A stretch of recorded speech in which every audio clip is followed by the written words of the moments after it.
പുൽവാമ ഭീകരാക്രമണത്തിന് പിന്നിലുള്ളവർ എവിടെ ഒളിച്ചാലും പിടികൂടി ശിക്ഷിക്കുമെന്ന പ്രധാനമന്ത്രി. സുരക്ഷാ സേനയ്ക്ക് പൂർണ്ണ സ്വാതന്ത്ര്യം നൽകിയിട്ടുണ്ടെന്ന് അദ്ദേഹം ആവർത്തിച്ചു. കശ്മീരിൽ വർഗീയ സംഘർഷം ശക്തമായതോടെ സുരക്ഷ കർശനമാക്കി. കശ്മീരി വിദ്യാർത്ഥികളുടെ സുരക്ഷ ഉറപ്പാക്കാൻ എല്ലാ സംസ്ഥാനങ്ങൾക്കും ആഭ്യന്തര മന്ത്രാലയം നിർദ്ദേശം നൽകി. ഈ വിഷയം പരിശോധിക്കുന്നു. ഇന്നും സ്പെഷ്യൽ എഡിഷൻ നമ്മോടൊപ്പം ഈ ചർച്ചയിൽ പങ്കെടുക്കുന്നത് ശ്രീ നാരായണൻ നമ്പൂതിരി, BJPയുടെ പ്രതിനിധി, കോട്ടയത്ത് നിന്ന് CPM സുരേഷ് ബാബു, കോൺഗ്രസ് നേതാവ്, കേണൽ മോഹനൻ പിള്ള, പ്രതിരോധ വിദഗ്ധൻ, PM നാരായണൻ, അദ്ദേഹം ജർമ്മൻ പബ്ലിക് ബ്രോഡ്കാസ്റ്ററായ ARD-TVയുടെ സൗത്ത് ഏഷ്യ പ്രതിനിധിയാണ്. ഈ ചർച്ചയിലേക്ക് വരുന്നതിന് മുൻപ് ഒരു ചെറിയ ഇടവേള. സൈനികമായ ഒരു പ്രത്യാക്രമണം നടത്തേണ്ടുന്ന ഒരു അനിവാര്യ സാഹചര്യം ഇപ്പോൾ കേന്ദ്ര സർക്കാരിന് മുൻപിലുണ്ട് എന്ന് താങ്കൾ വിചാരിക്കുന്നുണ്ടോ? എനിക്ക് തോന്നുന്നത് ഇതൊരു സൈനികമായ പ്രത്യാക്രമണത്തിനുള്ള സമയമാണെന്ന് എനിക്ക് തോന്നുന്നില്ല. എനിക്ക് ഇതിനു മുൻപ് പറയാനുള്ളത്, ഈ ഇന്ത്യ പാകിസ്ഥാൻ എന്നുള്ളൊരു ചെറിയ ഫ്രെയിമിനകത്ത് ഈ സാധനത്തെ കാണാൻ സാധ്യമല്ല. ഒന്നാമത്തെ പ്രശ്നം. രണ്ടാമത്, ഇന്ത്യക്ക് പാകിസ്ഥാനുമേലുള്ള ഒരു തരത്തിലുള്ള ഉപരോധങ്ങൾക്ക് ഒരു തരത്തിലുള്ള ലിമിറ്റേഷൻസ് ഉണ്ട് ഇന്നത്തെ സാഹചര്യത്തിൽ. ഇപ്പം നമുക്ക് ഓൾമോസ്റ്റ് എല്ലാ വഴികളും നമ്മൾ ഇതിനു മുമ്പ് പരീക്ഷിച്ചതാണ്. നമ്മൾ കഴിഞ്ഞൊരു 10 വർഷത്തെ അല്ലെങ്കിൽ 15 വർഷത്തെ ഇന്ത്യ പാകിസ്ഥാൻ ഇത്തരത്തിലുള്ള കാര്യങ്ങൾ അന്വേഷിച്ച് നോക്കുകയാണെങ്കിൽ നമ്മൾ ഡോസിയർ കൊടുത്തിട്ടുണ്ട്, അല്ലെങ്കിൽ ട്രെയിൻ റദ്ദ് ചെയ്തിട്ടുണ്ട്.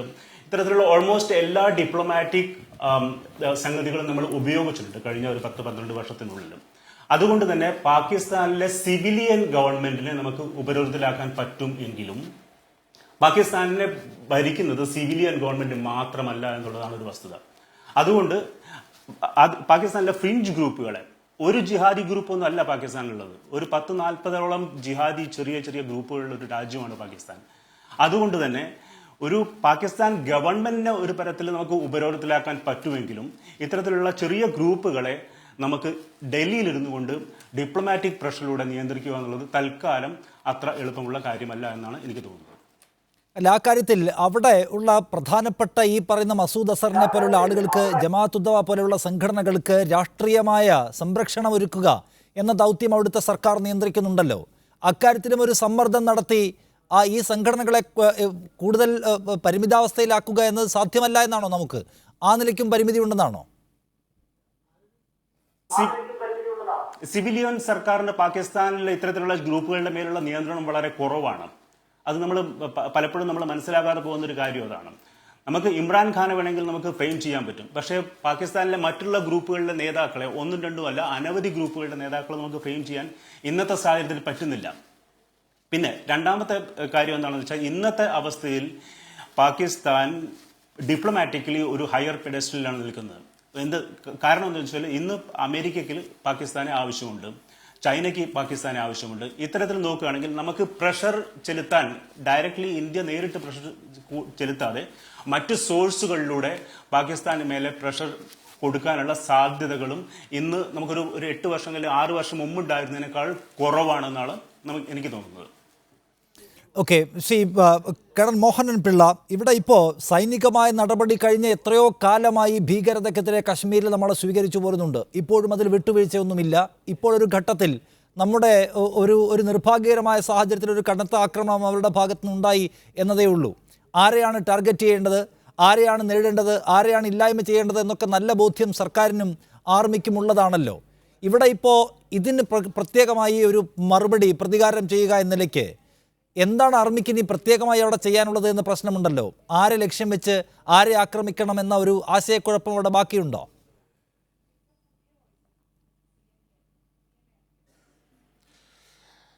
നിഷാദ്, ഇതിനകത്ത് 2-3 ഇഷ്യൂസ് വ്യക്തമാക്കേണ്ടതുണ്ട് ആദ്യം. കാരണം ഈ ടെററിസം പാകിസ്ഥാനെ സംബന്ധിച്ചിടത്തോളം അവര് ടെററിസത്തിന്റെ ഒരു വിക്ടിമാണ്. അവരത് പ്രൊമോട്ട് ചെയ്യുകയും ചെയ്യുന്നുണ്ട്. ഇന്നല്ലെങ്കിൽ നാളെ അവരതിന്റെ ഫലം അനുഭവിക്കും. ഞാൻ പാകിസ്ഥാൻ എന്ന് വീണ്ടും ആദ്യം ഒന്ന് പറയുന്നു, ഇനി മുതൽ ഞാൻ പാകിസ്ഥാൻ എന്ന് പറയാറില്ല ഒരിക്കലും. അതൊരു ടെററിസ്ഥാനാണ്. പിന്നെ അവരുടെ സാമ്പത്തിക സ്ഥിതിയെ സംബന്ധിച്ചിടത്തോളം അവിടെയുള്ള ഫാക്ടറി എന്ന് പറയുന്ന ജിഹാദ് ഫാക്ടറികളും അവിടുത്തെ പ്രോഡക്ട്സ് എന്ന് പറയുന്ന ജിഹാദികളുമാണ്, ടെററിസ്റ്റുകളുമാണ്. അവിടെ ഒരു പപ്പറ്റ് മുൻ ക്രിക്കറ്ററാണ് പ്രൈം മിനിസ്റ്റർ എന്ന് പറയുന്നത്, വിത്തൗട്ട് മച്ച് പവർ. ആർക്കാണ് പവർ? ISIയും അതുപോലെ തന്നെ പാകിസ്ഥാൻ ആർമിയും. അവർ കൊടുക്കുന്ന ട്യൂൺ അനുസരിച്ച് ഡാൻസ് ചെയ്യുന്ന ഇമ്രാൻഖാനാണ് പാകിസ്ഥാനിലുള്ളത്. രണ്ടാമത് മെയിനായിട്ട് നമ്മൾ നോക്കേണ്ട ഒരു കാര്യമെന്ന് പറഞ്ഞാൽ ഈ ടെററിസം പാകിസ്ഥാനിൽ നിന്നല്ല എന്ന് അവർ വീണ്ടും വീണ്ടും പറഞ്ഞ് വീണ്ടും ചലഞ്ച് ചെയ്തിരിക്കുകയാണ്. ഒരു കാര്യം സ്പഷ്ടമാണ്. കാരണം ഇതിനു മുമ്പുണ്ടായിട്ടുള്ള ഏത് തീവ്രവാദ ആക്രമണമാണെങ്കിലും, ഉറിയിലാണെങ്കിലും നഗ്രോട്ടയിലാണെങ്കിലും അതുപോലെ തന്നെ ഗുരുദാസ്പൂരിലാണെങ്കിലും പഠാൻകോട്ടിലാണെങ്കിലും ഇന്നേ വരെ അവർ ഓൺസപ്പ് ചെയ്തിട്ടില്ല. അവർ ഉത്തരവാദിത്വം ഡയറക്റ്റായിട്ട് ഏറ്റെടുത്തിട്ടില്ല. നേരെ മറിച്ച് മിനിഞ്ഞാന്ന് നടന്ന ആക്രമണത്തില് അവർ ആക്രമിച്ചു എന്ന് മാത്രമല്ല, തന്റെ ഇടത്തോടെ അവർ പറയുകയും കൂടെ ചെയ്തു, ഞങ്ങളാണ് ആക്രമിച്ചതെന്ന് ആദ്യമായിട്ട് അവർ അഡ്മിറ്റ് ചെയ്തു. അപ്പോൾ അവരെ എങ്ങനെ കാണണം എന്ന് തീരുമാനിക്കേണ്ടത് ഓരോ ഭാരതീയനുമാണ്. ഇതിനകത്ത് ഒരു പോയിന്റ് ഞാൻ പറയുന്നത് നിഷാദ് എന്തെന്ന് ചോദിച്ചാൽ, ഓൾ പാർട്ടി മീറ്റിംഗ് നടന്നു. എല്ലാ രാഷ്ട്രീയ പാർട്ടികളും ഗവൺമെന്റിനൊപ്പമെന്ന് പറഞ്ഞു. എല്ലാ രാഷ്ട്രീയ പാർട്ടികളും ഗവൺമെന്റിനൊപ്പം ഉണ്ടെങ്കിൽ നമുക്കുള്ള വികല്പം എന്താണ്? നമ്മുടെ മുന്നിലുള്ള വികല്പം രണ്ട് കാര്യം മാത്രം ഞാൻ വളരെ വ്യക്തമായിട്ട് പറയുന്നു. ഈ പ്രശ്നം തീർക്കണമെന്നുണ്ടെങ്കിൽ ഡിപ്ലോമാറ്റിക് ആയിട്ട് ഇപ്പോൾ ചൈനയും പാകിസ്ഥാനും കൂടെയുള്ള ഹണിമൂൺ പീരീഡ് ആണ് നടക്കുന്നത്. അവരുടെ ബന്ധങ്ങളിൽ അങ്ങേയറ്റം പീക്കാണ്. ആ ഹണിമൂൺ എങ്ങനെയെങ്കിലും ഒന്ന് ഒരു നോ മൂൺ ആക്കി എടുക്കാമെന്നുണ്ടെങ്കിൽ പകുതി നമ്മൾ രക്ഷപ്പെട്ടു. ഒന്ന് ടാക്ടിക്കലായിട്ട്, അതായത് ഡിപ്ലോമാറ്റിക് ആയിട്ട്. അറ്റ് ദ സെയിം ടൈം ടാക്ടിക്കലായിട്ട് നമ്മൾ മൂവ് ചെയ്തേ പറ്റൂ. ആ മൂവ് ചെയ്യണമെന്നുണ്ടെങ്കിൽ ഇപ്പോൾ ഇന്ന് കിട്ടിയ ഓൾ പാർട്ടി മീറ്റിംഗിന്റെ ഡിസിഷനും എല്ലാ ഇന്ത്യക്കാരും എല്ലാ ഭാരതീയ പൗരനും ആ കാൽക്കുലേറ്റഡ് റിസ്ക് ആക്സെപ്റ്റ് ചെയ്യാനുള്ള ഒരു തന്റെ ഇടം ആത്മധൈര്യം കാണിക്കണം. എന്ത് കഷ്ടതയുണ്ടായാലും രാഷ്ട്രം ആദ്യം, രാഷ്ട്രീയമല്ല രാഷ്ട്രം ആദ്യം എന്നുള്ള ഒറ്റ ഉദ്ദേശത്തോട് മുന്നോട്ട് പോവുകയാണെന്നുണ്ടെങ്കിൽ ഞാൻ ചലഞ്ച് ചെയ്യുന്നു, ഡിസൈഡ് റിസൾട്ട് നമുക്ക് കിട്ടും. താങ്കൾ വ്യക്തമാക്കാമോ സി മോഹൻ പിള്ള, രണ്ടാമത്തെ ഓപ്ഷനെ കുറിച്ച് താങ്കൾ വ്യക്തത വരുത്താമോ? ആ റിസ്ക് എല്ലാവരും ഏറ്റെടുക്കണമെന്ന് പറയുമ്പോൾ അതൊരു യുദ്ധത്തിലേക്കോ ഒരു സൈനികമായ നടപടിയിലേക്കോ പോകാനുള്ള പിന്തുണ കൊടുക്കണം കേന്ദ്രത്തിനും ആർമിക്കുമെന്നാണോ? അതിന് ഏത് ഡയമെൻഷൻ വേണമെങ്കിലും നിങ്ങൾ എടുക്കാം. അത് നിങ്ങൾക്ക് വായിച്ചെടുക്കാമല്ലോ. ആർമി അല്ലെങ്കിൽ ഡിഫൻസ് എന്ത് ഡിസിഷൻ എടുക്കാൻ പോകുന്നു എന്നുള്ളത് ടോപ്പ് ലെവലിൽ ഇവൻ അറിയാമെങ്കിൽ പോലും ആരും ഡിസ്ക്ലോസ് ചെയ്യാൻ പാടില്ല മീഡിയയിൽ കൂടി. That is number 1. നമ്പർ 2, ഞാൻ വേറെ ഒരു സജഷൻ വെച്ചത് എന്തെന്ന് ചോദിച്ചാൽ, ഇതിനു മുമ്പ് ഞാൻ പല പ്രാവശ്യം പറഞ്ഞിട്ടുണ്ട്, ഈ ടെററിസം കർബ് ചെയ്യാൻ മെയിൻ ആയിട്ടുള്ളത് ജമ്മു ആൻഡ് കാശ്മീരിലാണ്. ഈ ജമ്മു ആൻഡ് കാശ്മീരിൽ 370 എന്ന് പറയുന്ന പ്രത്യേക ഒരു അഡീഷണൽ ഇത് കൊടുത്തിട്ടുണ്ട്. എല്ലാ രാഷ്ട്രീയ പാർട്ടികളും കൂടി എല്ലാവരും പറയുന്നുണ്ട് ഗവൺമെന്റിനൊപ്പമാണെന്ന്. ഞാൻ വീണ്ടും ചോദിക്കുകയാണ്, എല്ലാ രാഷ്ട്രീയ പാർട്ടികളും ഒന്നു ചേർന്ന് ഗവൺമെന്റിനൊപ്പമാണെങ്കിൽ ഈ ഭരണഘടന ഭേദഗതി ചെയ്യാൻ എന്താണ് പ്രശ്നമുള്ളത്? 370 എടുത്ത് മാറ്റാൻ എന്തുകൊണ്ട് പറ്റുന്നില്ല? എല്ലാ രാഷ്ട്രീയ പാർട്ടികളും, ജമ്മു ആൻഡ് കാശ്മീരിലുള്ള രാഷ്ട്രീയ പാർട്ടി ഉൾപ്പെടെയുള്ളവരാണ് ഇത് പറയുന്നത്. എന്തുകൊണ്ട് നമുക്ക് പിന്നെ ഒന്നിച്ചത് അതിന് മുന്നോട്ട് ആയിക്കൂടാ? ഒന്ന്. രണ്ടാമത്, ഞാൻ വീണ്ടും പറയുന്നു, അതായത് ജമ്മു മുതൽ എന്റെ ഉള്ള കംപ്ലീറ്റ് സർവീസിലും ഏറ്റവും മാക്സിമം സർവീസ് ജമ്മു ആൻഡ് കാശ്മീരിലാണ്. ആ ജമ്മു ആൻഡ് കാശ്മീരിലെ ചപ്പ എനിക്കറിയാവുന്നത് കൊണ്ട് പറയുകയാണ്, ഇത് 3 റീജിയൻ ആക്കണം. ജമ്മു റീജിയൻ, ലഡാക്ക് റീജിയൻ, അതുപോലെ തന്നെ അഡ്മിനിസ്ട്രേറ്റീവ് സൗകര്യത്തിന് വേണ്ടി ശ്രീനഗർ ഒരു റീജിയൻ ആക്കണം. ജമ്മു റീജിയന് സ്ലോലി ആൻഡ് സ്റ്റഡിലി ഒരു സെപ്പറേറ്റ് എൻറ്റിറ്റി ആകും. ലഡാക്ക് ഒരു സെപ്പറേറ്റ് എൻറ്റിറ്റി ആകും. കാശ്മീർ ഒരു സെപ്പറേറ്റ് എൻറ്റിറ്റി ആയി അവിടെ വീണ്ടും പ്രശ്നം ഉണ്ടാക്കുകയാണെന്നുണ്ടെങ്കിൽ ഈ വലയിട്ട് മുക്കുവരും മീൻ പിടിക്കുന്നത് മാതിരി ആ വലിയ മീനുകളെ എല്ലാം കൂടി ഒരു സ്ഥലത്തോട്ട് കൊണ്ടുവന്ന് സോർട്ട് ഔട്ട് ചെയ്യാൻ അത്ര വിഷമമുള്ള കാര്യമൊന്നുമല്ല. ശരി, അതാണ്. അപ്പൊ സൈനികമായ അത്തരം സൈനികമായ നടപടിയാണ് താങ്കൾ ആ കാര്യത്തിൽ ശുപാർശ ചെയ്യുന്ന ഒരു കാര്യം. എല്ലാവരും ഒരുമിച്ച് നിൽക്കുമ്പോൾ കശ്മീരിന്റെ പ്രത്യേക അധികാരമൊക്കെ എടുത്തു കളയുന്നതിനെ കുറിച്ച് ആലോചിക്കാൻ തടസ്സമില്ല എന്നാണ്. എല്ലാവരും ഒരുമിച്ച് നിൽക്കുക എന്ന് പറയുമ്പോൾ കശ്മീരിനെ കൂടി ഒരുമിച്ച് ചേർത്ത് ഒരു വികാരമാക്കുക എന്ന ഉത്തരവാദിത്വം കൂടി ഉണ്ട് എന്നതാണല്ലോ ചൂണ്ടിക്കാണിക്കേണ്ട കാര്യം. കശ്മീരിന് പുറത്തുള്ളവരുടെ ഒറ്റ വികാരമല്ല, അവരെ കൂടി ചേർത്ത് ഒരുമിച്ച് നിർത്തി നമുക്ക് എന്ത് കാര്യവും അക്കാര്യത്തിൽ എടുക്കാവുന്നതാണ്. ഞാൻ വരാം താങ്കളിലേക്ക്. PM സുരേഷ് ബാബു, സർക്കാരിന്റെ എല്ലാ നടപടികൾക്കുമുള്ള പിന്തുണ പ്രഖ്യാപിക്കുകയാണ് കോൺഗ്രസ് ഇന്നലെ ചെയ്തത്. ഇന്നിപ്പോൾ സർവകക്ഷി യോഗം കുറച്ചൊരു ഡീറ്റെയിൽ ആയ ഒരു സർവകക്ഷി യോഗം വേണമെന്ന ആവശ്യം ഉന്നയിക്കുകയും ചെയ്തു.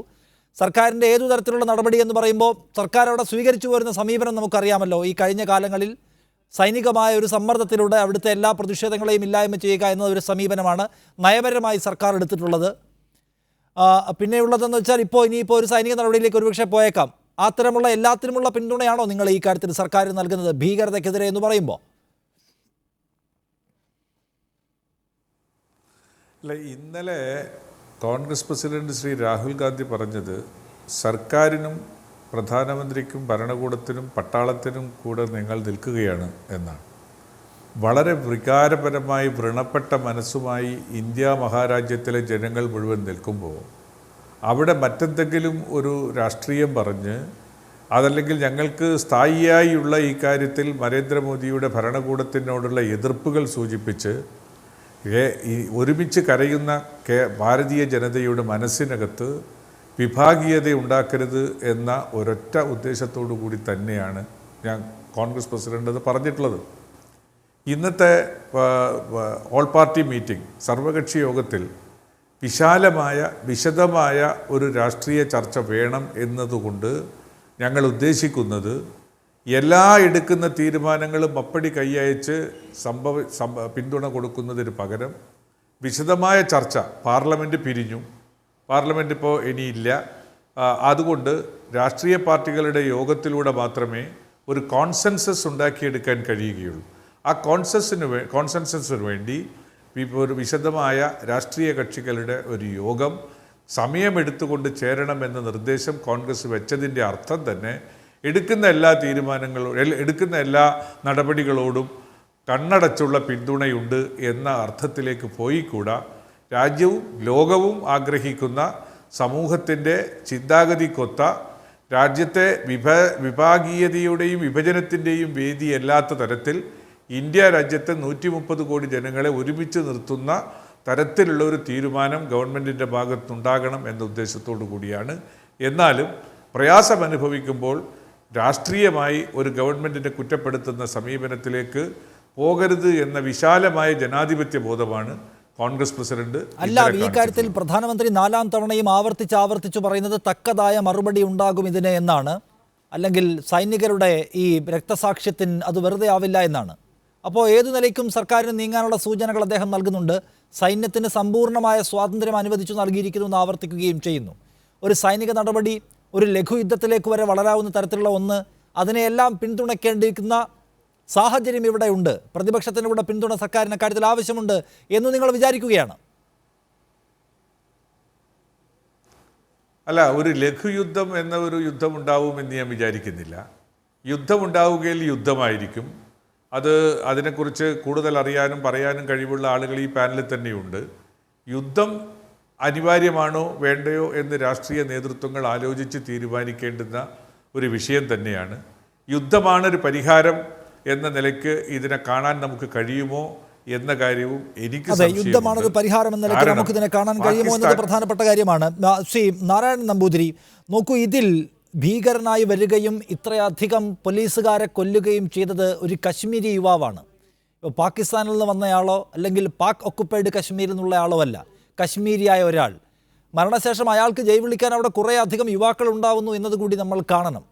ഇത് അപ്പുറത്തുള്ള പാകിസ്ഥാനെ മാത്രം ആക്രമിക്കുന്നത് വഴിയോ തിരിച്ചടിക്കുന്ന വഴിയോ അല്ലെങ്കിൽ പാകിസ്ഥാൻ ഭീകരരെ മാത്രം ടാർഗറ്റ് ചെയ്യുന്നത് വഴിയോ മാത്രമോ പരിഹരിക്കാൻ കഴിയുന്ന തരത്തിൽ ചുരുങ്ങിയ ഒരു പ്രശ്നമാണ് എന്ന് നിങ്ങൾ കാണുന്നുണ്ടോ? സൈനിക നടപടിക്ക് അപ്പുറത്തേക്ക്, സൈന്യം ഇടപെടാനുള്ള സ്വാതന്ത്ര്യം കൊടുക്കുന്നതിനപ്പുറത്തേക്ക് രാഷ്ട്രീയമായ ഇടപെടൽ വേണം എന്ന ഒരു ബോധ്യത്തിലേക്ക് സർക്കാർ എത്തുന്നുണ്ടോ?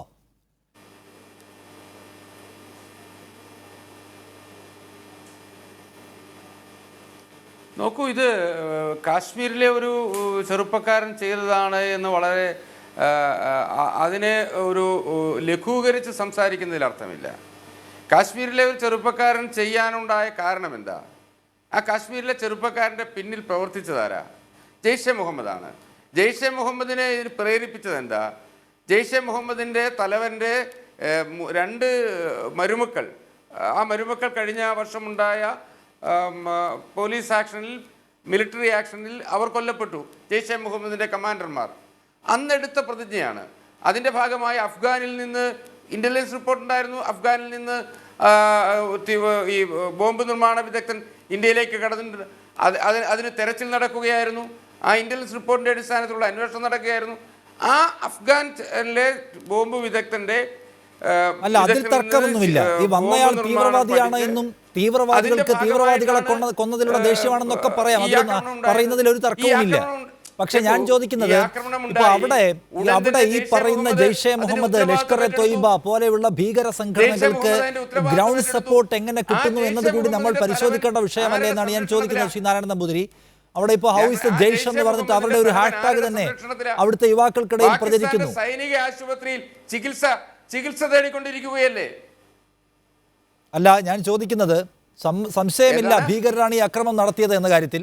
അവർക്ക് പക്ഷേ അവിടെ ലോക്കൽ സപ്പോർട്ട്, ഗ്രൗണ്ട് സപ്പോർട്ട് ഇപ്പോഴും എങ്ങനെ കിട്ടുന്നു എന്നതുകൂടി പരിശോധിക്കേണ്ടതല്ലേ? സൈനികമായ നടപടിയാണ് ഇക്കാലം അത്രയും സ്വീകരിച്ചത്. വളരെ കർശനമായ സമീപനം അവിടുത്തെ അല്ല, ആൾക്കൂട്ടത്തോട് ജനങ്ങളോടുണ്ടായിരുന്നു. അതുകൊണ്ട് പക്ഷേ ഗുണമൊന്നും ഉണ്ടാവുന്നില്ല എന്ന് നമ്മൾ മനസ്സിലാക്കണം. സ്വാഭാവികമായി 975 തൊട്ട് തുടങ്ങിയ തീവ്രവാദ പ്രവർത്തനം, വിഘടനവാദ പ്രവർത്തനമാണ് കാശ്മീരിലെ. അതൊരു സുപ്രഭാതത്തിൽ നിർത്താൻ പറ്റുന്നതല്ല. അത് നിർത്താൻ അതിൻ്റെ ഡയലോഗുകൾ ഉണ്ടാവും. അവരെ മുഖ്യധാരയിലേക്ക് കൊണ്ടുവരാനുള്ള പരിശ്രമം ഒരു ഭാഗത്ത് നടക്കുന്നുണ്ടല്ലോ. ഒരു ഭാഗത്ത് സൈനിക നടപടികൾ നടക്കുന്നതോടൊപ്പം തന്നെ മറുഭാഗത്ത് അവരെ മുഖ്യധാരയിലേക്ക് കൊണ്ടുവരാനുള്ള പരിശ്രമവും കാലാകാലങ്ങളായി, ഞാനത് ഏതെങ്കിലും ഒരു ഭരണകൂടത്തിനെ കുറ്റപ്പെടുത്താൻ ഉദ്ദേശിക്കുന്നില്ല, കാലാകാലങ്ങളായി നടക്കുന്നുണ്ട്. പക്ഷെ പ്രശ്നം എവിടാ? പ്രശ്നം ഇപ്പോൾ സൈനിക നടപടി ഉണ്ടാകുമ്പോൾ കല്ലെറിയുന്നു ആളുകൾ. കല്ലെറിയുന്നവരെ തടയാൻ പോലീസ് ശ്രമിക്കുമ്പോൾ ആ പോലീസിന്റെ പേരിൽ കുറ്റം ആരോപിക്കുന്നു. സൈനിക താവളം ആക്രമിക്കാൻ വരുന്നവരെ പോലീസ് വെടിവെച്ച് കൊന്നാൽ അല്ലെങ്കിൽ പട്ടാളത്തിന്റെ പേരിൽ ഇതുണ്ടാകുന്നു. കാശ്മീരിലെ വിഘടനവാദികളെ താലോലിക്കുന്ന ഒരു സമീപനം പാകിസ്ഥാനിൽ നിന്ന് ഇന്ത്യയെ ആക്രമിക്കുന്നതിനോടൊപ്പം തന്നെ ഇന്ത്യയെ ആക്രമിക്കുന്ന ആളുകളും ഉണ്ടാകുന്നു. അതുകൊണ്ടാണല്ലോ ഭരണകൂടം പറഞ്ഞത് പാകിസ്ഥാൻ അനുകൂല ആളുകളുടെ സെക്യൂരിറ്റി പിൻവലിക്കണമെന്ന് പറയേണ്ടി വന്നത്. കാശ്മീരിൽ നിന്ന് തന്നെ ഇന്ത്യയുടെ ഭാഗമായി നിന്നുകൊണ്ടുള്ള എല്ലാ ആനുകൂല്യങ്ങളും സൗകര്യങ്ങളും പറ്റുകയും ഇന്ത്യൻ പട്ടാളത്തിൻ്റെ സെക്യൂരിറ്റിയുടെ സുരക്ഷയുടെ മറവിൽ നിന്നുകൊണ്ട് ഇന്ത്യ വിരുദ്ധ പ്രവർത്തനം നടത്തുന്നവർ ലോകത്ത് ഏതെങ്കിലും ഒരു രാജ്യത്ത്, ഇന്ത്യയിലല്ലാതെ മറ്റേതെങ്കിലും രാജ്യത്ത് കാണുമോ? ഇന്നും ഈ JNUവിൽ ഇന്ത്യ വെട്ടിമുറിക്കുമെന്ന് പറഞ്ഞ ആളുകൾക്ക് പിന്തുണയുമായി പോയ എത്രയോ ബുദ്ധിജീവികളുണ്ട്. നമ്മുടെ അവാർഡ് വാപ്പസി ഗാങ്ങുകളൊന്നും ആരും ഒരക്ഷരം ഈ 40 പേർ കൊല്ലപ്പെട്ടപ്പോൾ പറയാൻ തയ്യാറായിട്ടില്ലോ. ഒരക്ഷരമുണ്ട്. അങ്ങനെയൊന്നും കാണാൻ കഴിയില്ല. രാജ്യമൊന്നാകെ അല്ല ഏതെങ്കിലും ഒരു പാർട്ടിയോ ഒരു സർക്കാരോ മാത്രമൊന്നുമല്ല അക്കാര്യത്തിൽ വേദന രേഖപ്പെടുത്തുകയും ഐക്യദാർഢ്യം പ്രഖ്യാപിക്കുകയും ചെയ്തിട്ടുള്ളത്. രാജ്യത്തെ എല്ലാ വിഭാഗം ജനങ്ങളും ഈ പോലീസുകാർ കൊല്ലപ്പെട്ടതിലുള്ള വേദന പങ്കുവെക്കുന്നവരാണ്. നമുക്ക് അങ്ങനെ ആരെങ്കിലും അടർത്തി മാറ്റി നിർത്താൻ കഴിയില്ല. ആർക്കെങ്കിലും അതിന്റെ കുത്തകയുമില്ല. ഞാൻ വരാൻ താങ്കളിലേക്ക്. ശ്രീ പി എം നാരായണൻ ഇപ്പോൾ നേരത്തെ ചൂണ്ടിക്കാണിച്ച കാര്യമുണ്ടോ? ഇപ്പോൾ ഈ ഇതിനകത്ത് പാകിസ്ഥാനെ സമ്മർദ്ദത്തിലാക്കുക, ഭീകരതയിലേക്കുള്ള വളക്കൂർ ഒഴിവാക്കുന്നതിന് സാമ്പത്തികമായുള്ള ഉപരോധം അല്ലെങ്കിൽ സാമ്പത്തികമായി അവരെ ഞെരുക്കത്തിലാക്കുക അല്ലെങ്കിൽ നയതന്ത്രപരമായി അവരെ കുഴപ്പത്തിലാക്കുക പോലെയുള്ള വഴികൾ സ്വീകരിക്കാമെന്ന് ഇന്നിപ്പോൾ പാകിസ്ഥാൻ എന്നുള്ള ഉൽപ്പന്നങ്ങളുടെ കസ്റ്റംസ് 200% ഉയർത്തിയിരിക്കുന്നു ഒരു നടപടി എന്ന നിലയ്ക്ക്. അപ്പോൾ സാധാരണ നിലയിൽ ഒരു പ്രഖ്യാപനം നടത്തുക അല്ലെങ്കിൽ ഏതെങ്കിലും തരത്തിലുള്ള ഒരു ലഘുവായ ഓപ്പറേഷൻസ് നടത്തുക എന്നതിനപ്പുറത്തേക്ക് പാകിസ്ഥാനെ ബുദ്ധിമുട്ടിലാക്കുന്ന തരത്തിലുള്ള ഇടപാടുകൾക്ക് ഇന്ത്യ ശ്രമിക്കുന്നുണ്ട്. അതൊരു സക്സസ്ഫുൾ ആവാൻ സാധ്യതയുള്ള ഒരു നീക്കമായിരിക്കും. അല്ലെങ്കിൽ നിലവിൽ ഇപ്പോൾ പ്രായോഗിക തലത്തിൽ സാധ്യതയുള്ള ഒന്ന് അതുമാത്രമാണെന്ന് വിചാരിക്കുന്നുണ്ടോ താങ്കൾ? അത്തരം ഇടപെടലുകൾ പിന്നെ അതിൻ്റെ വിജയസാധ്യത എത്രത്തോളമാണെന്ന്? പാകിസ്ഥാനെ സംബന്ധിച്ച് നോക്കുകയാണെങ്കിൽ നമുക്ക് പറയാൻ പറ്റും, പട്ടിണി കിടക്കുന്ന ഒരാളെ വീണ്ടും പട്ടിണിക്കിടാൻ സാധ്യമല്ല. അതുകൊണ്ട് തന്നെ നമുക്ക് ഉപരോധം കൊണ്ടോ എത്തരത്തിലുള്ള ഇക്കണോമിക് സാങ്ഷൻ കൊണ്ടൊന്നും വലിയ പ്രയോജനം ഉണ്ടാവുമെന്ന് എനിക്ക് തോന്നുന്നില്ല. ഒന്നാമത്തെ കാരണം എന്ന് വെച്ചാൽ പാകിസ്ഥാനിലെ ഇക്കണോമി ഇപ്പം തന്നെ വളരെ ഫ്രാഞ്ചൈലായിട്ട് സിറ്റുവേഷനിലാണ് നിൽക്കുന്നത്. $10 ബില്യൺ അനൗൺസ് ചെയ്തുകൊണ്ട് തിങ്കളാഴ്ച മറ്റന്നാൾ സൗദി പ്രിൻസ് വന്ന് കൊടുക്കുന്നതാണ് ഇപ്പോഴത്തെ ഏറ്റവും വലിയ പാകിസ്ഥാന്റെ ഒരു ആശ്വാസമായി നിലനിൽക്കുന്നത്. അതുകൊണ്ട് തന്നെ പാകിസ്ഥാന്റെ economy is in A very bad condition.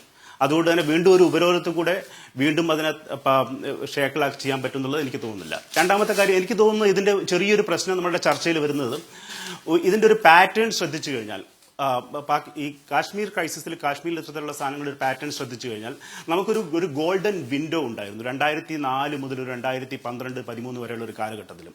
അതിനെ നമ്മൾ കൃത്യമായിട്ട് ഉപയോഗിച്ചിട്ടില്ല എന്നുള്ളതാണ് എനിക്ക് തോന്നുന്നത്. ഒരു മാധ്യമപ്രവർത്തകൻ ഡൽഹിയിൽ നിന്ന് നമ്മൾ പാകിസ്ഥാനിലും അഫ്ഗാനിസ്ഥാനിലേക്ക് സഞ്ചരിച്ച ഒരു മാധ്യമപ്രവർത്തകൻ എന്ന നിലയ്ക്ക് തോന്നുന്നത് അതാണ്. അത് പറയാനുള്ള കാരണം എന്താണെന്ന് വെച്ചാൽ, ഈ അഫ്ഗാനിസ്ഥാൻ സ്റ്റേബിൾ ആവുമ്പോൾ നാച്ചുറലി അത് കാശ്മീർ സ്റ്റേബിൾ ആയിട്ടുണ്ട്. നമ്മൾ ചരിത്രത്തിൽ നോക്കിക്കഴിഞ്ഞാൽ അറിയാവുന്നതാണ്. ഇപ്പം വീണ്ടും അഫ്ഗാനിസ്ഥാൻ വളരെ ഡിസേബിൾ ആയിട്ടുള്ള ഒരു സിറ്റുവേഷനിലേക്ക് നീങ്ങിക്കൊണ്ടിരിക്കുകയാണ്. നമുക്കത് കാണാൻ പറ്റും. അമേരിക്ക ഓൾമോസ്റ്റ് വിഡ്രോ ചെയ്യാൻ നോക്കിക്കൊണ്ടിരിക്കുന്ന ഒരവസ്ഥയാണ്. അപ്പം അമേരിക്ക നീഡ് പാകിസ്ഥാൻ നൗ. ഈ കണ്ടീഷനിൽ വീണ്ടും ഈ താലിബാൻ അല്ലെങ്കിൽ ഇത്തരത്തിലുള്ള റാഡിക്കൽ ആയിട്ടുള്ള ഇസ്ലാമിക് ഗ്രൂപ്പുകൾ കൂടുതൽ ശക്തമാവുന്ന ഒരു കാര്യമാണ് നമുക്ക് പാകിസ്ഥാന്റെ കിഴക്കും പാകിസ്ഥാന്റെ പടിഞ്ഞാറും കാണുന്നത്. പാകിസ്ഥാന്റെ നോർത്ത് വെസ്റ്റേൺ ഫ്രണ്ടിയർ പ്രോവിൻസ് എന്ന് പറഞ്ഞാൽ കംപ്ലീറ്റ്ലി ഒരു ജിഹാദി കേന്ദ്രമാണ്. അതിന്റെ ഒരു കോപ്പിയായി കിഴക്കേ ഭാഗം അതായത് പാകിസ്ഥാൻ ഓക്യുപ്പൈഡ് കാശ്മീർ എന്നുള്ള മേഖലയിൽ മാറിക്കൊണ്ടിരിക്കുന്ന ഒരു കാഴ്ചയാണ് നമ്മൾ ഇപ്പോൾ കാണുന്നത്. അതിൻ്റെ ചില പ്രതിഫലനങ്ങളാണ് നമ്മൾ കാശ്മീരിലേക്ക് സ്പിൽ ഓവറായിട്ട് ഇപ്പം വരുന്നത്. പിന്നെ നേരത്തെ താങ്കൾ സൂചിപ്പിച്ച ഒരു കാര്യം വളരെ പ്രധാനപ്പെട്ടതാണ്. മുൻപ് ഉണ്ടായിരുന്ന രീതിയിലല്ല ഇന്ന് കാശ്മീരിനകത്ത്, ഇന്ത്യക്കകത്ത് ഇന്ത്യൻ സിറ്റിസൺ ആയിട്ടുള്ള ഒരാളാണ് ഇപ്പം ഇത്തരത്തിലുള്ളൊരു അറ്റാക്ക് നടത്തിയെന്നുള്ളത് വളരെ നോട്ട് ചെയ്യപ്പെടേണ്ട ഒരു കാര്യമാണ്. കാരണം ഇതുവരെ അത്തരത്തിലുള്ളൊരു സാഹചര്യം ഇന്ത്യക്കകത്ത് ഉണ്ടായിരുന്നില്ല. ഇതിനുള്ളൊരു കാരണം എന്തെന്ന് വെച്ചാൽ ഇത് കമ്മ്യൂണിക്കേഷൻ സാധ്യത ഈ കാശ്മീരിലെ യുവാക്കൾക്കിടയിലും അതേപോലെ ഇന്ന് മൊത്തത്തിലുള്ള എല്ലാ സ്ഥലത്തും വ്യാപിച്ചിരിക്കുന്ന കമ്മ്യൂണിക്കേഷനും അതേപോലുള്ള എക്സ്ചേഞ്ച് ഓഫ് ഐഡിയാസ് ഇത്തരത്തിലുള്ള സാധ്യത വളരെ കൂടിയിട്ടുണ്ട്. നമ്മളൊരു കഴിഞ്ഞൊരു 10 വർഷം എടുത്തു നോക്കിക്കഴിഞ്ഞാൽ ഈ സാധ്യതയാണ് കാശ്മീരിൽ ഇന്നുള്ള യുവാക്കളെ ഇത്തരത്തിലുള്ളൊരു ഒരു മേഖലയിലേക്ക് വഴി തെറ്റിച്ചു വിടുന്നത്. ഇതിന് നമുക്ക് എന്ത് ചെയ്യാൻ പറ്റും എന്നുള്ളത് വേറൊരു ചർച്ചയാണ്. അല്ല, ഞാൻ താങ്കൾ തന്നെ പറഞ്ഞുവല്ലോ ഇപ്പോൾ പാകിസ്ഥാൻ്റെ കാര്യം, അത് കഴിഞ്ഞ് നമുക്ക് അടുത്തതിലേക്ക് വരാമെന്നു. പാകിസ്ഥാൻ ഇപ്പോൾ ഏതായാലും ഒരു അന്താരാഷ്ട്ര സഹായം ആഗ്രഹിച്ചു നിൽക്കുന്ന ഘട്ടമാണ്, അനിവാര്യമായ ഒരു ഘട്ടത്തിലാണ് അവർ. അപ്പോൾ അവരിപ്പോൾ ഈ ലോകബാങ്കിൽ നിന്ന് വായ്പ അപേക്ഷിക്കുന്നു, അല്ലെങ്കിൽ സൗദി അവർക്ക് പണം കൊടുക്കാൻ പോകുന്നു. ഒരു അന്താരാഷ്ട്ര സമൂഹത്തോട് സംസാരിക്കുകയും അവരെ കൺവിൻസ് ചെയ്യുകയും വഴി പാകിസ്ഥാൻ അനിവാര്യമായ സഹായം എന്തൊക്കെ സന്ധികളുടെ അടിസ്ഥാനത്തിൽ, ഉപാധികളുടെ അടിസ്ഥാനത്തിൽ ലഭ്യമാക്കണം എന്നൊരു ഒരു കൺസെൻസസ് ഉണ്ടാക്കാൻ, ഒരു ധാരണ ഉണ്ടാക്കാൻ നമുക്ക് കഴിയുമോ? ഇപ്പോൾ ഇടപെടാൻ പറ്റിയ സമയമാണല്ലോ. അങ്ങനെയെങ്കിൽ ഈ തരം കാര്യങ്ങൾ, ഭീകരതയുടെ കാര്യത്തിലടക്കം എന്താ പറയുക, അഡ്മിനിസ്ട്രേഷനെ, സർക്കാരിനെ വരുതിയിലാക്കാൻ ഈ സാഹചര്യം ഉപയോഗിക്കാൻ കഴിയില്ല എന്നാണോ? ഈ ചോദ്യം പ്രസക്തമാണ്. പക്ഷെ എന്തൊക്കെ ഉപാധികൾ ഉണ്ടാക്കണം എന്നത് നിശ്ചയിക്കേണ്ടത് ആരാണ്? ഇന്ത്യ പറയുന്ന ഉപാധികൾക്കനുസരിച്ച് പണം കൊടുക്കാൻ തയ്യാറുള്ളവരാണോ ചൈന, അമേരിക്ക, സൗദി അറേബ്യ? അല്ലെങ്കിൽ ഇത്തരത്തിലുള്ള പാകിസ്ഥാനെ സഹായിക്കാൻ തയ്യാറായി നിൽക്കുന്ന രാജ്യങ്ങളൊന്നും ഇന്ത്യ പറയുന്ന രീതിയിലുള്ള ഉപാധികളോടെ പണം കൊടുക്കാൻ തയ്യാറായിട്ടുള്ളവരല്ല. ഇത് നമ്മൾ മനസ്സിലാക്കേണ്ടതുണ്ട്. അതായത് അന്താരാഷ്ട്ര തലത്തിൽ പാകിസ്ഥാനെ ഒറ്റപ്പെടുത്തുക, മുഴുവൻ സമൂഹത്തിൻ്റെയും പിന്തുണ നമുക്ക് ആർജിക്കുക എന്നത് നമുക്ക് സ്വപ്നം കാണാൻ കഴിയുന്ന ഒന്നാണ്. അത് സാധ്യമാകുന്ന ഒന്നായി കാണാൻ കഴിയില്ല എന്നാണ്. ഡിപ്ലോമാറ്റിക് പ്രഷർ ഒരു പരിധിവരെയൊക്കെ ഉപയോഗിക്കാൻ പറ്റും. പക്ഷേ നമ്മൾ വിശ്വസിക്കുന്ന പോലെ ഇന്ത്യ പറയുന്ന രീതിയിൽ മാത്രം കാര്യങ്ങളെ തെളിച്ചു കൊണ്ടുപോകാൻ പറ്റുന്ന ഒരു സാഹചര്യമല്ല ഇന്ന് പാകിസ്ഥാൻ, അഫ്ഗാനിസ്ഥാൻ മേഖലയിൽ നിലനിൽക്കുന്നതും. അവിടെ മൾട്ടിപ്പിൾ പ്ലേയേഴ്സ് ഉണ്ട്. ഇപ്പം കഴിഞ്ഞൊരു 8 വർഷം മുമ്പുണ്ടായിരുന്ന രീതിയിലല്ല അവിടെ കാര്യങ്ങൾ നിശ്ചയിക്കപ്പെടുന്നത്. അപ്പം റഷ്യ മുതൽ അമേരിക്ക, ചൈന, ഇറാൻ, ഇറാഖ് അത്രയില്ല, ബാക്കി ഇത്തരത്തിൽ ഒരുപാട് രാജ്യങ്ങളുടെ ഒരു തരത്തിലുള്ള വർക്കുകൾ നടക്കുന്ന ഒരു മേഖലയാണത്. അതുകൊണ്ട് ഇന്ത്യ കഴിഞ്ഞ കുറെ കാലങ്ങളായിട്ട് അഫ്ഗാനിസ്ഥാനിൽ നമ്മൾ പൈസ ഇൻവെസ്റ്റ് ചെയ്യുന്നുണ്ട്. 2-3 ബില്യണോളം പൈസ ഇൻവെസ്റ്റ് ചെയ്തിട്ടുണ്ട്. ഒരിക്കലും മിലിറ്ററി അല്ലായിരുന്നു.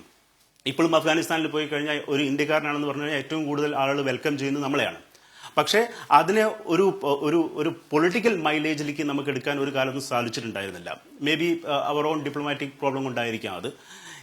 അതുകൊണ്ട് തന്നെ ഇത്തരത്തിലുള്ളൊരു സാഹചര്യം നമ്മൾ ചർച്ച ചെയ്യുമ്പം ഈ മൊത്തം മേഖലയിലുള്ള ഒരു ഡീസ്റ്റെബിലിറ്റി കൂടി ഉൾക്കൊണ്ട് വേണം നമ്മളുടെ ചർച്ചകളെ ക്രമീകരിക്കേണ്ടത് എനിക്ക് തോന്നുന്നു. ഓക്കെ, കേണൽ മോഹനൻ പിള്ള നേരത്തെ പറഞ്ഞ ഒരു കാര്യത്തിലേക്ക് വരികയാണ്. അദ്ദേഹവും അതിനെക്കുറിച്ച് ആഡ് ചെയ്തല്ലോ. അതായത് ഒരു കശ്മീരി യുവാവിനെയാണ് അവർക്ക് തീവ്രവാദ സംഘത്തിൻ്റെ ഭാഗമാക്കാനും അയാൾ പെട്ടെന്നൊരു കൊടുംഭീകരനായി മാറുകയും നമുക്കിത്ര വലിയ ആഘാതം ഏൽപ്പിക്കാനും കഴിഞ്ഞത് എന്ന്. മുൻകാലങ്ങളിൽ നിന്ന് വിഭിന്നമാണത്. അതിനുശേഷം അയാളുടെ വീഡിയോയ്ക്ക് താഴെ കശ്മീരി യുവാക്കളായ നിരവധി ആളുകളുടെ വളരെ പോസിറ്റീവായ കമൻസ് കാണാം. അയാളെ പിന്തുണയ്ക്കുന്ന തരത്തിൽ അയാൾ വലിയ മഹത്തായ കർമ്മം നിർവഹിച്ചു എന്ന നിലയിലൊക്കെ. അപ്പോൾ ആ നിലയിൽ ഈ ഭീകര സംഘങ്ങൾക്ക് വലിയ തോതിൽ ഇന്ത്യയുടെ മണ്ണിൽ ഇന്ത്യൻ യുവാക്കൾക്കിടയിൽ വേരോട്ടമുണ്ടാക്കാൻ കഴിയും വിധത്തിൽ സാഹചര്യങ്ങളെ സൃഷ്ടിക്കുന്നതിൽ അവിടെ നമ്മുടെ നയങ്ങൾ ഏതെങ്കിലും തരത്തിലുള്ള പങ്കാളിത്തം വഹിച്ചിട്ടുണ്ടെന്ന് താങ്കൾ വിചാരിക്കുന്നുണ്ടോ? അവിടെ എങ്ങനെ അതിനെ നേരിടണമെന്ന കാര്യത്തിൽ നമുക്കെന്തെങ്കിലും അബദ്ധം പിണഞ്ഞിട്ടുണ്ടോ? ഇല്ല.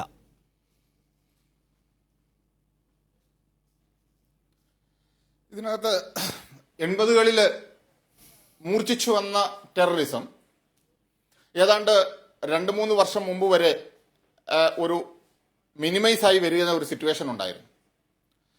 എന്നാൽ പിന്നീട് നമ്മൾ കണ്ടത് ഏതാണ്ട് ബുരൻവാണിയുടെ മരണത്തിന് ശേഷം ഒരു പുതിയ ജനറേഷൻ ഈ തീവ്രവാദത്തിലോട്ട് എൻട്രി ചെയ്യുന്നതായിട്ടുള്ള ഒരു സിറ്റുവേഷൻ കണ്ടതാണ് നമ്മൾ കാണുന്നത്.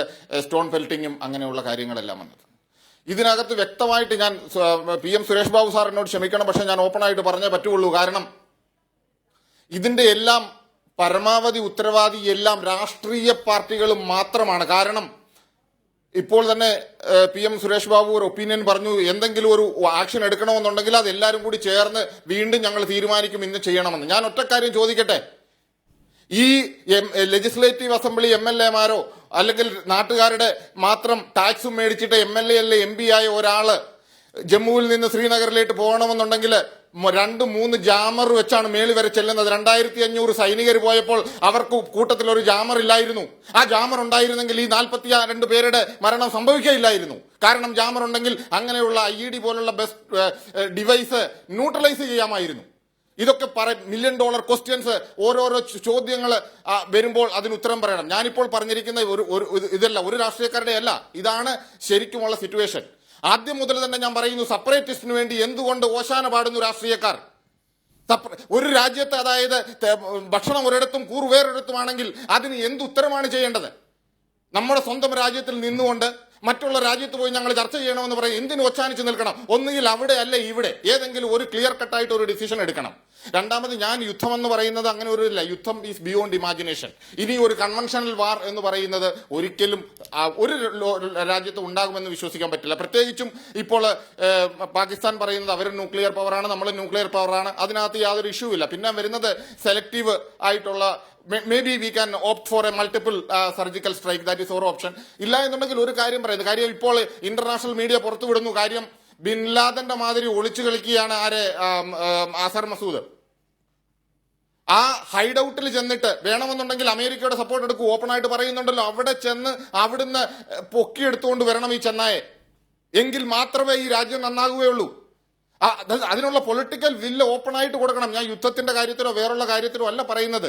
രാജ്യം നന്നാകണമെന്നുള്ള ഒരൊറ്റ ഉദ്ദേശത്തിൽ നിങ്ങൾ അതൊന്ന് ആലോചിക്കൂ. മനസമാധാനത്തോടെ കാശ്മീർ മുതൽ കന്യാകുമാരി മുതൽ ഓരോ പൗരനും അന്തസ്സായിട്ട് സംയമനത്തോടെ സന്തോഷത്തോടെ മതസൗഹാർദ്ദത്തോടെ കിടന്ന് ഉറങ്ങുവാനുള്ള ഒരു അവസരം ഉണ്ടാക്കുവാൻ സൈന്യത്തിന് ഒരു അവസരം കൊടുക്കുക. അവരവരുടെ ജോലി ചെയ്തു തരും വിത്തൗട്ട് പൊളിറ്റിക്കൽ ഇന്റർഫിയറൻസ്. അതാണ് ഞാൻ വീണ്ടും താങ്കൾ ആ വാദഗതിയുടെ ആളാണ്. അങ്ങനെ ഒരു അഭിപ്രായം മുന്നോട്ട് വെക്കുന്നതിലൂടെ പ്രതിനിധിയാണ് താങ്കൾ. ഞാൻ വരാം. PM Suresh Babu, couple of days, 2 ദിവസം മാത്രം ഞങ്ങൾ ഈ വിഷയത്തിൽ മൗനം പാലിക്കുമെന്നാണ് കോൺഗ്രസ് പ്രസിഡന്റ് അറിയിച്ചിട്ടുള്ളത്. ഇക്കാര്യത്തിൽ അത് രാജ്യത്തിന്റെ പൊതുവായ ഒരു വൈകാരികമായ നിമിഷത്തിനൊപ്പം മൗനമായി നിൽക്കുക എന്ന ഉത്തരവാദിത്വം നിറവേറ്റലായി അതിനെ കാണുന്നു. അതിനുശേഷം ഈ കാര്യത്തിൽ വളരെ പ്രൊഡക്റ്റീവ്, സൃഷ്ടിപരമായ ചില അഭിപ്രായങ്ങൾ അല്ലെങ്കിൽ വിമർശനാത്മകമായ സ്വഭാവത്തിലുള്ള അഭിപ്രായങ്ങൾ പങ്കുവയ്ക്കാൻ കോൺഗ്രസ് ആഗ്രഹിക്കുന്നു എന്നാണോ അതിൽ മനസ്സിലാക്കേണ്ടത്? വിമർശനാത്മകമായ അഭിപ്രായങ്ങളെന്നല്ല, യാഥാർത്ഥ്യങ്ങൾ പങ്കുവയ്ക്കപ്പെടും. അതാണ് അതിനകത്ത് ഉൾക്കൊള്ളാൻ നമുക്ക് കഴിയേണ്ടത്. ഇപ്പോൾ നമ്മുടെ ശ്രീ മോഹൻപിള്ള തന്നെ ഇവിടെ പറഞ്ഞല്ലോ, അദ്ദേഹം പറഞ്ഞു ഒരു ജാമർ ഉണ്ടായിരുന്നുവെങ്കിൽ ഈ 2000-ലധികം CRPF ഭടന്മാർ പോകുന്ന ഒരു എൻറൂട്ടിൻ്റെ ഘടനയിൽ ഒരു ജാമർ പോലും കൊടുക്കാതെ പോയതിനെ കുറിച്ചൊക്കെ ആളുകൾക്ക് പറയേണ്ടി വരില്ലേ? ഏതെങ്കിലും ഒരു രാഷ്ട്രീയ നേതാവ് പോകുമ്പോൾ 2-3 ജാമറൊക്കെ എടുത്തിട്ട് പോകുമ്പോൾ ഈ 2700 ജവാന്മാരുടെ ജീവനെക്കുറിച്ചോ അവരുടെ സ്ഥിരതയെക്കുറിച്ചോ അവരുടെ ഒരു രക്ഷയെക്കുറിച്ചൊക്കെ ഭരണകൂടത്തിനൊരു കാഴ്ചപ്പാട് ഉണ്ടാകേണ്ടതായിരുന്നില്ല. ഇങ്ങനത്തെ ചില കാര്യങ്ങളൊക്കെ ചിലപ്പോൾ പുറത്തു വന്നേക്കും. ഞാനത് മനസ്സിലാക്കിയിട്ടില്ല. ശ്രീ കേണൽ മോഹൻപിള്ളയുടെ പരാമർശത്തിൽ നിന്ന് ഇപ്പോൾ ഈ ചർച്ചയിൽ വെച്ചാണ് എനിക്കത് മനസ്സിലാക്കാൻ കഴിഞ്ഞത്. ഇങ്ങനെ കുറേയധികം കാര്യങ്ങളുണ്ട്. നമ്മളിപ്പോൾ ഇതിനകത്ത് തന്നെ എഴുതി കാണിക്കുന്നു മോസ്റ്റ് ഫേവേർഡ് കൺട്രി. ആ ഒരു സ്ഥിതിയിൽ നിന്ന് നമ്മൾ പാകിസ്ഥാനെ ഒഴിവാക്കിയെന്ന് പറയുന്നു. എന്താണ് മോസ്റ്റ് ഫേവേർഡ്? എങ്ങനെയാണ് അതൊക്കെ വന്നിരിക്കുന്നത്? നാം കണ്ടതല്ലേ, വാജ്പേയിയുടെ കാലത്ത് തീവണ്ടി യാത്ര അങ്ങോട്ടേക്ക് കൊടുത്തു. എന്ത് പ്രയോജനമുണ്ടായി? നാം കണ്ടതല്ലേ. നരേന്ദ്രമോദി അഫ്ഗാനിസ്ഥാനിൽ ഇന്ത്യ ഗവൺമെൻറ് കൊടുത്ത പണം കൊണ്ടുണ്ടാക്കിയ അവിടുത്തെ സെക്രട്ടേറിയറ്റിൻ്റെ ഉദ്ഘാടനവും കഴിഞ്ഞ് ഇന്ത്യയിലേക്ക് മടങ്ങും വഴി ക്ഷണിക്കാതെ ഈ പാകിസ്ഥാൻ പ്രസിഡന്റിൻ്റെ വീട്ടിൽ പോയത്. ഒരു കല്യാണത്തിനടുത്ത് പറഞ്ഞ് ക്ഷണിച്ചിട്ടില്ലല്ലോ അദ്ദേഹത്തിന്. എന്താണ് അതിനെക്കുറിച്ച് അന്ന് BJP പറഞ്ഞത്? ഇതെല്ലാം രാജ്യത്ത് ഒരു സൗഹൃദ അന്തരീക്ഷം അയൽപക്കവുമായി ഉണ്ടാക്കുന്നതിന് വേണ്ടിയുള്ള നടപടികളാണെന്നായിരുന്നു. എന്ത് സൗഹൃദം ഉണ്ടായത്? അത് വളരെ പ്രധാനപ്പെട്ട കാര്യം. ഇപ്പോ വൈകാരികമായ അന്തരീക്ഷത്തിനൊപ്പം മൗനം പാലിച്ചു നിൽക്കുന്നുവെങ്കിലും നിങ്ങൾക്ക് ഇക്കാര്യത്തിൽ ഉണ്ടായിട്ടുള്ള വലിയ വീഴ്ചകളെ ചൂണ്ടിക്കാണിക്കാൻ കോൺഗ്രസ് ആഗ്രഹിക്കുന്നുണ്ട് എന്നത് സുവ്യക്തമാണ്. കഴിഞ്ഞ 5 വർഷക്കാലത്തിനിടയ്ക്ക് കശ്മീരിൽ ഉണ്ടായിട്ടുള്ള സെക്യൂരിറ്റി ഉദ്യോഗസ്ഥരുടെ കൊലപാതകം അവരുടെ മരണമെന്നത് 92% ഉയർന്നുവെന്നാണ് കണക്കുകൾ ചൂണ്ടിക്കാണിക്കുന്നത്. ഉറിയും പത്താൻകോട്ടും പുൽവാമയും പോലുള്ള വലിയ മേജർ അറ്റാക്കുകൾ വേറെയും കിടക്കുന്നു. അപ്പോൾ ഈ കാര്യത്തിൽ സൈനികരെയും രാജ്യത്തെയും സംരക്ഷിക്കുമെന്നും ആഭ്യന്തര സുരക്ഷ ഉറപ്പാക്കുകയും ചെയ്യുമെന്ന് പറയുന്ന ഒരു സർക്കാരിന് വലിയ വീഴ്ചകളുടെ നിര തന്നെ അവർക്ക് എടുത്തു പറയാനുണ്ട്. അപ്പോൾ അതൊരു വിമർശനമായി വരും മണിക്കൂറുകളിൽ ഉയർന്നു വരും, സർക്കാരിന് മറുപടി പറയേണ്ടി വരികയും ചെയ്യും.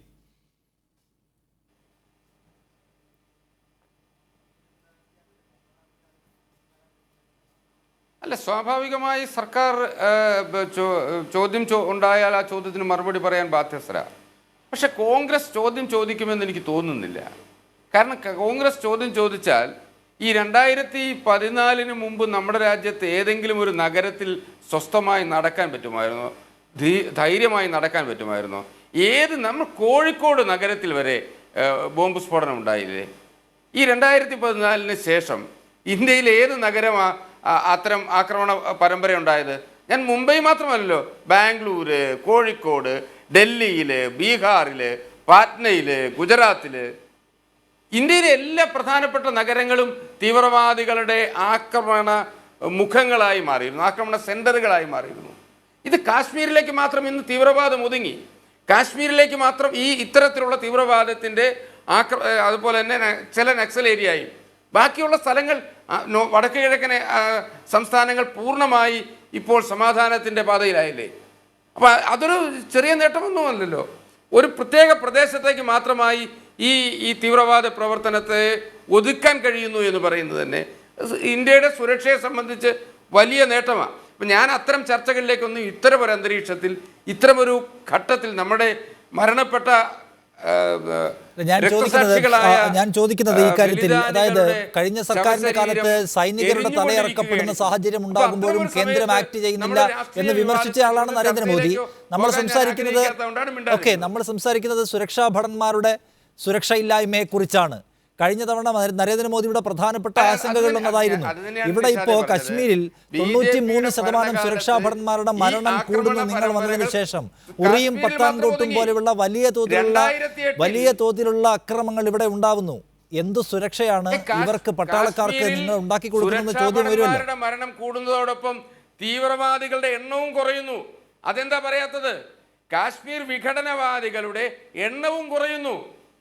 ഏറ്റവും കൂടുതൽ വിഘടനവാദികൾക്ക് നേരെ ആക്രമണ പരമ്പര, വിഘടനവാദികളെ ഉന്മൂലനം ചെയ്ത കാലവും ഈ 4.5 വർഷമാണ്. അപ്പൊ സെക്യൂരിറ്റി ഓഫീസേഴ്സിന്റെ എണ്ണം, മരണത്തിന്റെ എണ്ണം കൂടുന്നുവെന്ന കാര്യത്തിൽ നിങ്ങൾക്ക് തർക്കമൊന്നുമില്ല.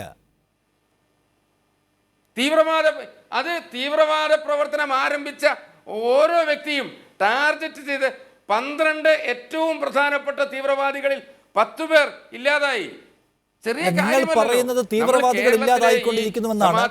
നോട്ട് നിരോധനം വന്നതിന് ശേഷവും തീവ്രവാദത്തിന്റെ നട്ടലൊടിഞ്ഞുവെന്നാണ് അമിത്ഷാ പ്രസംഗിച്ചത്. പക്ഷെ ഇവിടെ ഉറി ഉണ്ടാവുന്നു, പത്താൻകോട്ട് ഉണ്ടാവുന്നു, പുൽവാമ ഉണ്ടാവുന്നു. നോക്കൂ, ഈ മാവോയിസ്റ്റ് മേഖലയിൽ നോക്കുകയാണെങ്കിൽ തന്നെ നിങ്ങൾ ഈ പറയുന്ന കണക്കുകളൊക്കെ തെറ്റാണെന്ന് പറയാൻ കഴിയും. അല്ല, അതിലേക്ക് ഒരു തർക്കത്തിന് തൽക്കാലം ഞാനില്ല. പക്ഷെ ഇത് നോക്കൂ, ഇവിടെ തീവ്രവാദത്തിന്റെ നട്ടലൊടിച്ചുവെന്ന് അവകാശപ്പെടുന്ന നിങ്ങൾ നിരന്തരമായി രാജ്യത്തിന് തീവ്രവാദ ആക്രമണങ്ങൾ ഇങ്ങനെ കാണേണ്ടി വരികയാണ്. നമുക്ക് 2-3 ദിവസം കഴിഞ്ഞ് അതിനെക്കുറിച്ച് ഡിസ്കസ് ചെയ്യാം. ആ കണക്ക് തെളിയിക്കാൻ ഞങ്ങൾക്ക് കഴിയും. ഇന്ത്യ വ്യക്തമായ രേഖയുണ്ടല്ലോ. ഇന്ത്യയിൽ കോഴിക്കോട് നടന്ന ബോംബ് സ്ഫോടനം എന്നാ നടന്നത്? കോൺഗ്രസ് ഭരിക്കുമ്പോഴല്ലേ, ഞാൻ രാഷ്ട്രീയമല്ല പറയുന്നത്. 2014 മുമ്പ് കൊച്ചിയിൽ നടന്നില്ലേ? ബാംഗ്ലൂർ എത്ര സ്ഫോടനം നടന്നു? എന്തുകൊണ്ട് 2014 ശേഷം അത്തരം സ്ഫോടനങ്ങൾ ഉണ്ടാകുന്നില്ലല്ലോ? ആ മേഖലകൾ സുരക്ഷിതമായല്ലോ. ഇന്ത്യയിൽ ഈ ആക്രമണ പരമ്പര കാശ്മീരിൽ മാത്രം ഒതുങ്ങിയല്ലോ. കാശ്മീരിലെയും പ്രധാനപ്പെട്ട തീവ്രവാദികൾ ഇല്ലാതാവുകയല്ലേ? പത്താൻകോട്ട് എവിടെയാണ്? അതിശക്തമായ നടപടി തീവ്രവാദത്തിനെതിരെ BJP ഭരണകൂടം എടുത്തു. മുംബൈയിൽ അറ്റാക്ക് നടന്നു, ഉണ്ടായി, സർജിക്കൽ സ്ട്രൈക്ക് ഉണ്ടായില്ലേ? പ്രധാനമന്ത്രി 4 വട്ടം പറഞ്ഞു എന്ന് പറഞ്ഞാൽ നിങ്ങൾ ചർച്ച തുടങ്ങിയത്. പ്രധാനമന്ത്രി 4 വട്ടം പറഞ്ഞു എന്ന് പറഞ്ഞ ചർച്ച തുടങ്ങിയത്. ആ 4 വട്ടം പ്രധാനമന്ത്രി പറയുന്നു ഉണ്ടെങ്കിൽ അത് നടക്കാൻ പോവുകയാണ്. വലിയ താമസമൊന്നുമില്ല. പ്രധാനമന്ത്രി എന്താണോ പറഞ്ഞത്, ഇന്ത്യയുടെ പട്ടാളം ഏത് ഭാഗത്ത് എപ്പോൾ എങ്ങനെ ഇതിന് മറുപടി നൽകണമെന്ന് ഇന്ത്യയുടെ പട്ടാളമാണ് തീരുമാനിക്കുന്നത്. അത് നടപ്പിലാകാൻ പോവുകയാണ്. ശരി, ഞാൻ വരാം. PM സുരേഷ് ബാബു മാത്രമായിരിക്കില്ല. എല്ലാ പ്രധാനപ്പെട്ട യോഗങ്ങളിലും ഇത് തന്നെയാണ് പ്രധാനമന്ത്രിയുടെ വിഷയം, തർക്കമില്ല. അത് തന്നെയാണ് അദ്ദേഹം ഊന്നി പറയേണ്ടതും. ഇന്നിപ്പോൾ മഹാരാഷ്ട്രയിലെ അദ്ദേഹത്തിന്റെ റാലിയിലൊക്കെ വലിയ ആൾക്കൂട്ടം കാണാൻ കഴിയും. നേരത്തെ ഉണ്ടായിരുന്ന ഒരു നിരാശാജനകമായ ഭാവമൊന്നും ഇപ്പോൾ നരേന്ദ്രമോദിയുടെ മുഖത്തില്ല. നേരത്തെ അദ്ദേഹത്തിൻ്റെ പാർട്ടി നേതാക്കളുടെയും ഒക്കെ യോഗങ്ങളിൽ പൊതുവെ ഉണ്ടായിരുന്ന ആളുകളുടെ ഒരു ശുഷ്കാവസ്ഥയും ഇപ്പോഴില്ല. കൂടുതൽ ആളുകളുണ്ട്. അദ്ദേഹം പറയുന്നത് വൈകാരികമായി ഏറ്റെടുക്കാൻ ഒരു ജനത അദ്ദേഹത്തിന് മുൻപിൽ അണിനിരക്കുകയും ചെയ്യുന്നുണ്ട്. തെരഞ്ഞെടുപ്പിൻ്റെ പടിവാതിക്കൽ നിൽക്കുകയാണ് സാഹചര്യം. നിങ്ങൾക്ക് ആ തരത്തിൽ നിങ്ങൾ ഉയർത്തിക്കൊണ്ടുവന്ന എല്ലാ വിഷയങ്ങളും സൈഡ് ലൈൻ ചെയ്യപ്പെടുകയും മറ്റൊന്നും ഉണ്ടായി വരികയും ചെയ്യുന്നതിൽ രാഷ്ട്രീയമായ ആശങ്കയുണ്ടോ? നിഷാദേ, നമ്മുടെ അതിർത്തികൾ സംരക്ഷിക്കാൻ നമ്മൾക്കെല്ലാവർക്കും സ്വൈരമായി ജീവിക്കാൻ വേണ്ടി അതിർത്തി സംരക്ഷണത്തിന് വേണ്ടപ്പെട്ട നമ്മുടെ പട്ടാളത്തിലെയും CRPFിലെയും സഹോദരങ്ങളെ അവരുടെ ജീവരക്തം കൊണ്ട് അവിടെ രാഷ്ട്രീയം കളിക്കാൻ കോൺഗ്രസ് പാർട്ടി ഉദ്ദേശിക്കുന്നില്ല. ഞങ്ങൾ ഒരിക്കലും ഉദ്ദേശിക്കുന്നില്ല. ആ ജീവരക്തത്തിന് ഒരു ഒരു ഒരു ഒരു വലിയ വില കൊടുക്കുന്ന ഒരു രാഷ്ട്രീയ പ്രസ്ഥാനമാണ് നമ്മളുടേത്. ഞാൻ അതുകൊണ്ട് അതിനെക്കുറിച്ചൊന്നും പറയാൻ ആഗ്രഹിക്കുന്നില്ല. ഇപ്പോൾ ശ്രീ നാരായണൻ നമ്പൂരിൻ്റെ പരാമർശത്തിൽ നിന്ന് ഞാൻ ചിലത് വായിച്ചെടുക്കാൻ നിർബന്ധിതമാവുകയാണ്. 2014 നരേന്ദ്രമോദി അധികാരത്തിൽ വന്നതോടുകൂടി ഒരു സ്വിച്ച് ഓഫ് ചെയ്യുന്നത് പോലെ ഇന്ത്യ രാജ്യത്തിൻ്റെ ഭൂപ്രദേശങ്ങളിൽ, കാശ്മീർ ഒഴിച്ചുള്ള ഭൂപ്രദേശങ്ങളിലെ തീവ്രവാദ അക്രമങ്ങൾ നിന്നു. അതിൽ നിന്ന് എന്താണ് നമുക്ക് മനസ്സിലാക്കേണ്ടത്? അതിൽ നിന്ന് എന്തോ ഒന്ന് മനസ്സിലാക്കേണ്ടതുണ്ട്. ആ ചർച്ചയിലേക്ക് ഞാൻ വരുന്നില്ല. ഇപ്പോൾ 2014 മെയ് മാസത്തിൽ നരേന്ദ്രമോദി അധികാരത്തിൽ വന്നപ്പോൾ ഇന്ത്യയുടെ ഭൂപ്രദേശത്തിൽ മുഴുവനുണ്ടായ അക്രമം, തീവ്രവാദ അക്രമം നിന്നു. നമുക്ക് ഗോദ്ര കലാപം എങ്ങനെയുണ്ടായോ? ഗോദ്ര കലാപത്തിൻ്റെ പശ്ചാത്തലത്തിൽ ഭരണത്തിൽ നിന്നും പുറത്തു പോകാൻ സാധ്യതയുണ്ടായിരുന്ന ഒരു ഭരണകൂടത്തെ തിരികെ കൊണ്ടുവരാൻ ഗോദ്ര കലാപം എങ്ങനെ ഉപയോഗപ്പെടുത്തിയെന്ന് രാഷ്ട്രീയ നിരീക്ഷകന്മാർ വിലയിരുത്തിയോ? അതുപോലെ ചില കാര്യങ്ങൾ വിലയിരുത്താൻ നമ്മളെല്ലാവരും അങ്ങനെ ആളുകൾക്ക് വിലയിരുത്താൻ തക്കവണ്ണമുള്ള ചില സൂചനകൾ കൊടുത്ത് താങ്കൾ അവസാനിപ്പിക്കുകയാണ്. ഞാൻ അതിലേക്ക് വരാം. നമുക്ക് അതിലേക്ക് ഡീറ്റെയിലായി പോകാൻ പരിമിതിയുമുണ്ട്. ശ്രീ PM നാരായണൻ, ഇവിടെ ഇപ്പോൾ താങ്കൾ പറഞ്ഞതുപോലെ സർക്കാർ പലതരത്തിലുള്ള വഴികൾ ആലോചിക്കുന്നുണ്ടാവാം, നയതന്ത്രപരമായും എക്കണോമിക്കലിയും ഒക്കെ പാകിസ്ഥാനെ സമ്മർദ്ദത്തിലാക്കാൻ. പക്ഷെ നമുക്കറിയാം ഇതൊരു പൊതുതെരഞ്ഞെടുപ്പിന്റെ സാഹചര്യമാണ്. നമുക്കറിയാം പ്രകടമായ ഒരു പ്രതികരണത്തിലേക്ക് പോവേണ്ട അത്യാവശ്യം ഈ സർക്കാരിന് മുൻപിൽ രാഷ്ട്രീയമായി തന്നെ ഉണ്ട് എന്ന് വിചാരിക്കുന്നുണ്ടോ താങ്കൾ? അങ്ങനെയെങ്കിൽ അങ്ങനെയൊന്നും ഉണ്ടാകുമെന്ന്?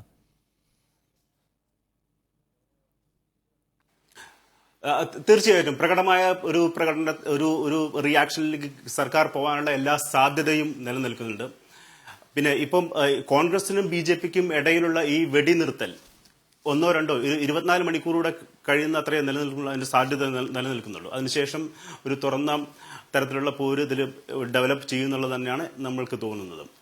ഒരു പ്രധാന കാരണം എന്താണെന്ന് വെച്ചാൽ എല്ലാ ഇലക്ഷനും നരേന്ദ്രമോദിയുടെ ഇലക്ഷൻ പ്രചാരണ പാറ്റേൺ ശ്രദ്ധിച്ചു കഴിഞ്ഞാൽ നമുക്കറിയാൻ പറ്റും. ഇമോഷണൽ ആയിട്ടുള്ള ഒരു തരത്തിലുള്ള പാറ്റേണിലാണ് എല്ലാ ഇലക്ഷനിലും വോട്ട് കൺസോളിഡേറ്റ് ചെയ്യപ്പെടുന്നത്. ആ അർത്ഥത്തിൽ നരേന്ദ്രമോദിക്ക് വീണ് കിട്ടിയിട്ടുള്ള ഏറ്റവും നല്ലൊരു അവസരമാണിത്. ആ അവസരത്തെ അദ്ദേഹം ഉപയോഗിക്കും. അതാണ് ഇന്ന് എല്ലാ സ്ഥലത്തും കണ്ട റാലികളിൽ കണ്ട ജനക്കൂട്ടം അത് നൽകുന്ന തെളിവ് അതാണ്.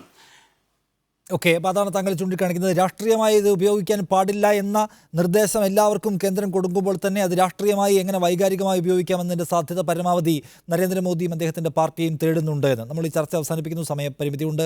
നന്ദി Shri PM Narayanan, Shri PM Suresh Babu, Shri Narayanan Namboothiri, Shri colonel Mohan Pillai ഈ ചർച്ചയുടെ ഭാഗമായി നിങ്ങളുടെ നിലപാടുകൾ പങ്കുവച്ചതിന്.